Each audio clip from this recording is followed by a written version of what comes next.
el Libertador, el Santo de la Espada y el Abuelo Inmortal son algunos de los apodos con los que se conocía el general Don José de San Martín, a quien recordamos por ser el padre de la patria argentina y protagonista de una de las epopeyas militares más conocidas del siglo XIX, a través de la cual pudo detener a las fuerzas españolas y así lograr la independencia definitiva de Argentina, Chile y Perú. Pero detrás de esto, hay una historia personal que contar.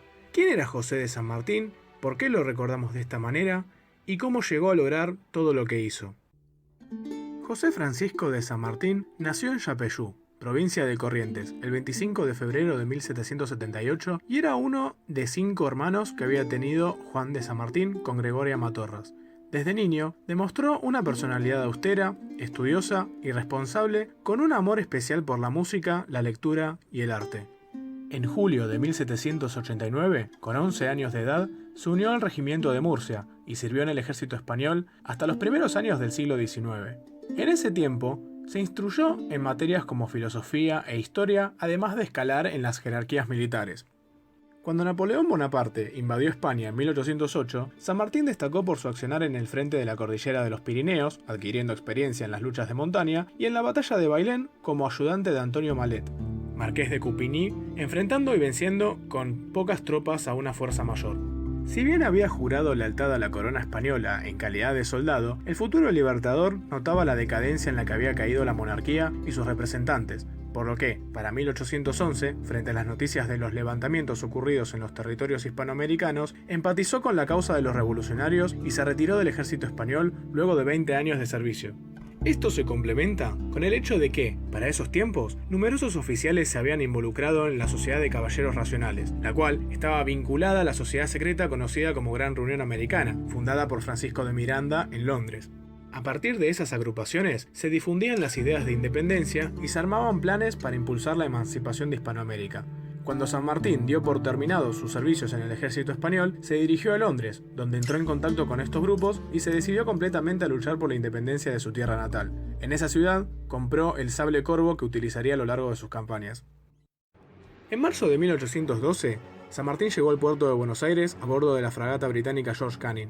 Acto seguido, se informó sobre la situación política por la que estaba pasando el gobierno revolucionario, el cual, por aquel entonces, se había reorganizado en un primer triunvirato y sus objetivos estaban dispersos. Por este motivo, decidió fundar la Logia Lautaro, junto a Carlos de Alvear, con el fin de impulsar públicamente la independencia y sancionar una constitución que le diera forma a un nuevo Estado soberano. Ese mismo año, el triunvirato nombró a San Martín como teniente coronel de caballería y le autorizó la creación de un regimiento de granaderos a caballo como una fuerza de élite que ayudara a organizar las fuerzas de Buenos Aires y contener los avances realistas. Posteriormente, acompañarían al Libertador a lo largo de su campaña. En esos tiempos, contrajo matrimonio con Remedios de Escalada, quien pertenecía a una de las familias más ricas de la sociedad porteña de aquel entonces. Para octubre de 1812, y frente a la debilidad del triunvirato y el descontento general de su gestión, la Logia Lautaro actuó en un esfuerzo cívico y militar conjunto y realizaron una revolución a partir de la cual instituyeron un segundo triunvirato, que declaraba públicamente la voluntad de lograr la independencia y la Constitución. A partir de eso, se convocó a la que conocemos hoy en día como Asamblea del Año 13, en la que se abolió la esclavitud, se acuñó una moneda autóctona y se definieron símbolos nacionales como la bandera creada por Manuel Belgrano y el himno nacional escrito por Alejandro Vicente López y Planes. Luego de este acontecimiento, el nuevo gobierno le encomendó a San Martín la defensa de las riberas del Paraná debido a los frecuentes avances realistas en la zona. De esta manera, marchó con sus granaderos e interceptó las fuerzas enemigas en la localidad de San Lorenzo. En pleno combate, el caballo de San Martín fue herido, haciendo que éste cayera y quedara atascado.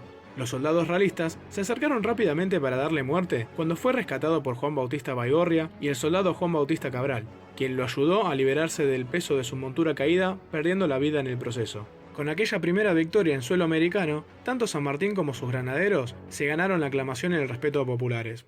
Frente a las derrotas sufridas por Manuel Belgrano en Vilcapugio y Ayohuma, el segundo triunvirato le pidió al futuro libertador que asumiera el comando del Ejército del Norte, es decir, las tropas que Buenos Aires había enviado al Alto Perú para adherir a aquellos territorios a la postura revolucionaria.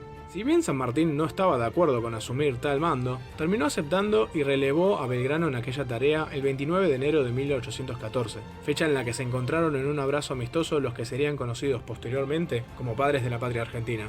Desde su puesto en el ejército del norte, San Martín reorganizó las fuerzas a partir de un plan trazado por Belgrano para consolidar la defensa de la región del norte, valiéndose de los esfuerzos de Martín Miguel de Güemes, a quien designó jefe de avanzadas. Sin embargo, al poco tiempo, se dio cuenta de que para derrotar a los realistas del Perú y el Alto Perú, había que pensar en otras estrategias ofensivas. La victoria no se lograría atacando desde Tucumán y Salta. Esto se sumó a que se le manifestaron síntomas de enfermedades digestivas que lo aquejaban, por lo que dejó el mando del Ejército del Norte a Francisco Fernández de la Cruz y se dirigió a Saldán, en la provincia de Córdoba, donde realizó el Plan Continental. Este consistía en una estrategia a partir de la cual San Martín esperaba liberar Argentina, Chile y Perú. Para esto, debían seguirse los siguientes pasos.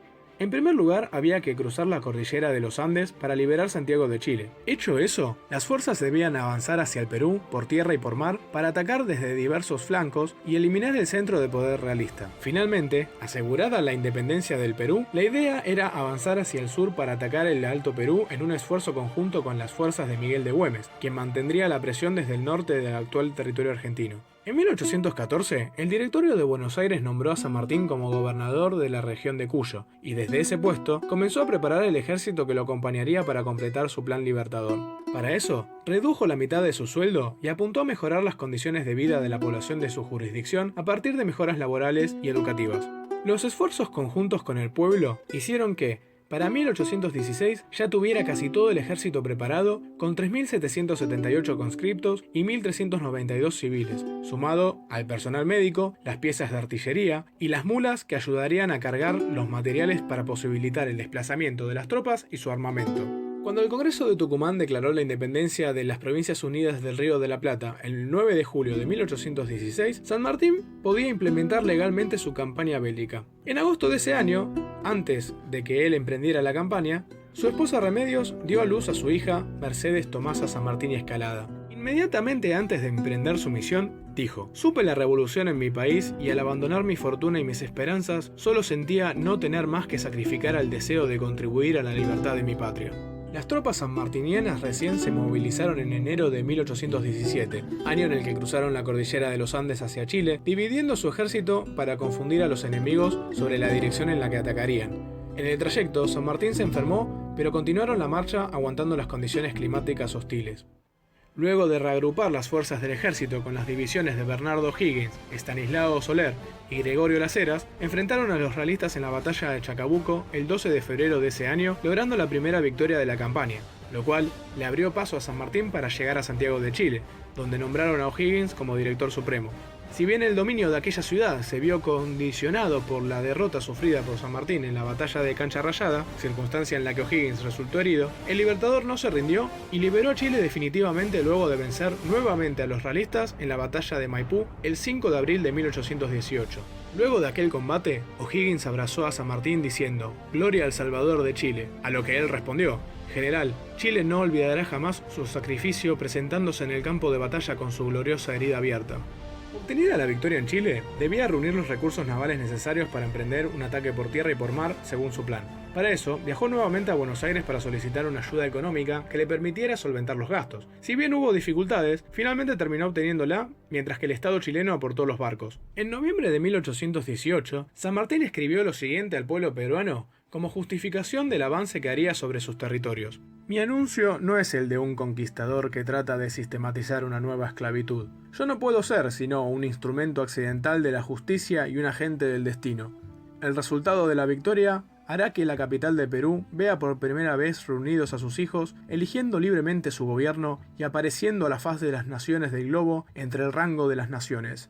La campaña todavía estaba en los últimos preparativos cuando se produjo la sublevación de Arequito, hecho luego del cual los caudillos federales como Estanislao López y Francisco Ramírez avanzaron contra Buenos Aires para evitar que el directorio impusiera un poder centralista. Si bien el gobierno bonaerense pidió ayuda a San Martín para detener a los federales, este se negó debido a que tenía un objetivo que cumplir con el Perú. Finalmente, el directorio de Buenos Aires cayó frente a los caudillos luego de la batalla de Cepeda en 1820. En consecuencia, la autoridad que había legitimado el comando de San Martín para dirigir el ejército de los Andes ya no existía, pero los soldados aceptaron el mando del Libertador de igual manera, dado que estaban comprometidos con la liberación del pueblo. De esa manera, se movilizaron por tierra y por mar, y en septiembre de 1820, San Martín desembarcó en la bahía de Paracas, para avanzar en el territorio peruano. Frente a esa situación, el virrey Joaquín de la Pezuela propuso una salida diplomática que derivó en una conferencia en Miraflores, para hallar una salida pacífica, aunque no prosperó. Eso llevó al Libertador a reembarcarse hasta establecer un campamento en Huaura. Para entonces, Pezuela estaba acorralado no solo por el ejército sanmartiniano, sino también por una oleada de sublevaciones internas. Finalmente, el virrey fue depuesto por los jefes de su ejército en enero de 1821 y fue reemplazado por el general José de la Serna, quien negoció fallidamente con San Martín en la conferencia de Punchauca. Luego de esto, las fuerzas realistas se desmoralizaron y de la Serna abandonó Lima dejándola abierta al ejército libertador, el cual ingresó a la capital peruana. De esa forma, el 28 de julio de 1821, San Martín declaró la independencia del Perú ante una multitud reunida en la Plaza Mayor. A su vez, fue nombrado protector de esos territorios. En ese punto no podía continuar la campaña al Alto Perú, debido a que ya no contaba con el apoyo del Ejército del Norte desde Tucumán y Salta, ni de Miguel de Güemes, quien, para ese entonces, había fallecido. Solo quedaba ayudar a los independentistas de la Gran Colombia, liderados por Simón Bolívar, con quien había estado comunicándose por cartas. De esa forma, ambos libertadores acordaron reunirse en Guayaquil para decidir juntos cómo seguirían los esfuerzos bélicos.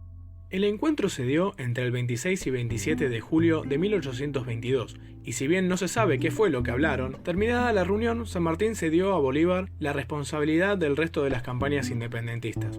Acto seguido, se retiró para centrarse en cuestiones de su vida privada. Volvió a Buenos Aires para encontrarse con su esposa Remedios, quien falleció en agosto de 1823 antes de que él pudiera llegar a verla de nuevo. Esta situación se agravó luego de enterarse de que en Buenos Aires lo enjuiciarían por haber desobedecido las órdenes del directorio cuando el gobierno necesitó ayuda contra los caudillos federales, por lo que decidió exiliarse en Francia con su hija Mercedes. Si bien intentó volver frente a la guerra con el Brasil y los enfrentamientos entre unitarios y federales, decidió quedarse en el país europeo hasta que falleció el 17 de agosto de 1850 a la edad de 72 años en la localidad francesa de Boulogne-sur-Mer. Este 17 de agosto se cumplen 170 años del paso a la inmortalidad del padre de la patria argentina. Recordamos a aquel hombre que sacrificó sus comodidades y su salud para luchar por la independencia de los pueblos hispanoamericanos. Tengamos presente el ejemplo de vida de San Martín, sus valores y esfuerzos para ser cada día mejores personas y ciudadanos.